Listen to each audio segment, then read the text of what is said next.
What's up, everybody? Brian Molina, Young Muscle CEO. So check this out, guys. I got actually a couple questions regarding this for the last video I made about The Rock, where I said you got to train for how you want to look. And I'm gonna explain this to you guys. And the questions that came up was bodybuilding versus powerlifting, being strong versus looking strong. And I'm gonna explain this shit to you guys with a story, man. The first gym that I ever worked out at was that ghetto ass gym on down my block that was opened up by the guy who kind of introduced me to bodybuilding. It's called Juan's Gym. So it was a little hole in the wall. Hardcore though as fuck. Half the gym were hardcore competitive powerlifters. They actually had a team topped by this huge, humongously yoked ass Samoan dude. And then the other half of the gym were like hardcore bodybuilders that were training with the owner of the gym, who kind of had like a little team, and they would go down to Venice Beach and compete. And basically, man, there's always argument between the two sides.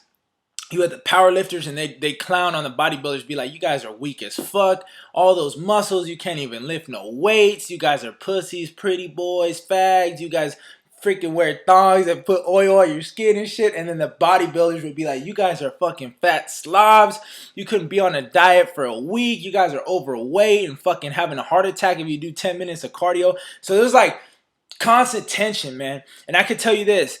I used to be a powerlifter myself. After I was playing football, I was incredibly strong. I joined the powerlifting team. I actually won a meet that I did while I was dieting for my first ever bodybuilding show, which was like a horrible idea. But I mean, it was dangerous because I was on low carb. Can you imagine that I was on low carbs at a fucking powerlifting meet, man? But I still won, so it's all good. But would not recommend doing that shit. But anyways, after I came home from the powerlifting meet, I was like, you know what? Fuck that. I don't want to be a powerlifter. Like, I respect him, but everybody there literally was a fat slob. Like, everybody had a humongous stomach. Everybody was breathing hard. They had little T-Rex arms. And like me, dude, like I said, I'm 6'2". I don't have T-Rex arms, so I can't bench press 800 pounds. And I was like, you know what? I want to look like I bench press 500 pounds and not really necessarily bench press 500 pounds. So that's what bodybuilding training is, guys. It's training to look a certain way, but not necessarily training to perform in a certain way. You see what I'm saying? So like there's a big difference. It is not functional training.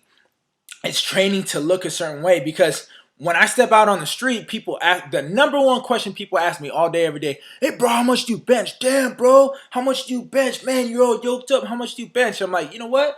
Like fuck, not even that much. And a lot of times I don't even bench press. Like I'm like, fuck, dude. But I want that look. You know what I mean? So like, meanwhile at the same time, maybe a power lifter will walk down the street, you know, and nobody will even know that he works out. He just looks like a big fat dude, even though he really does bench like 5, 6, 7, 800 pounds.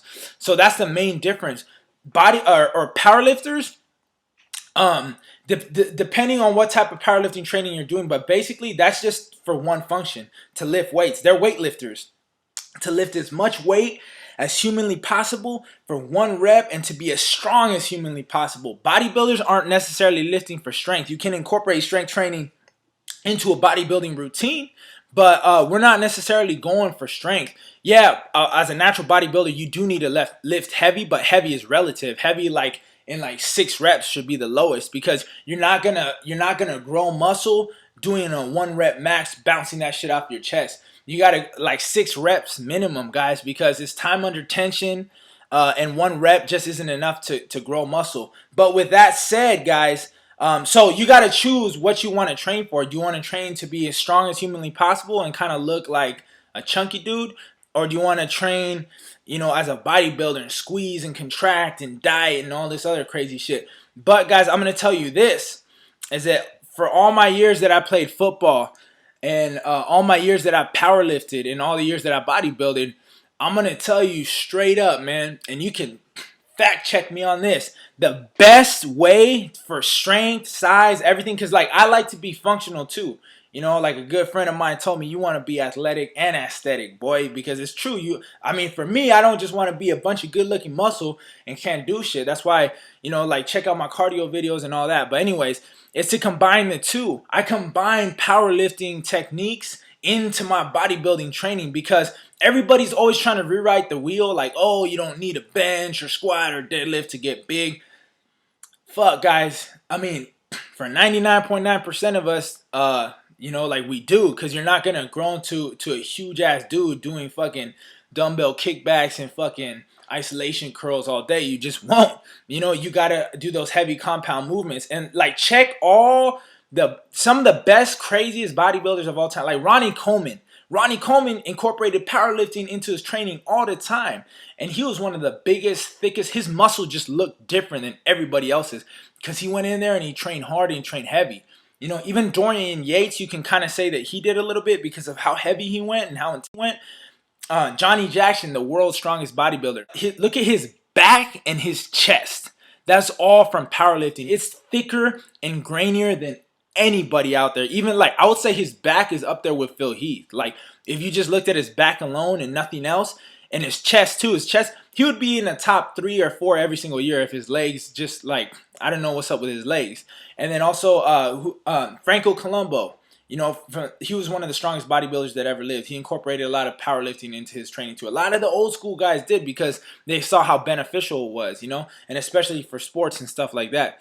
But like I said, guys, you want to train for what you want to look like. You know, a bodybuilder is not necessarily the strongest dude in the world, but a powerlifter is not necessarily the best looking dude in the world. So you kind of want to combine the two. If you can, that would be optimal for your training. So hope that cleared up a lot of questions, guys. Until next time, from the block to the top, I'll see you at the gym, man.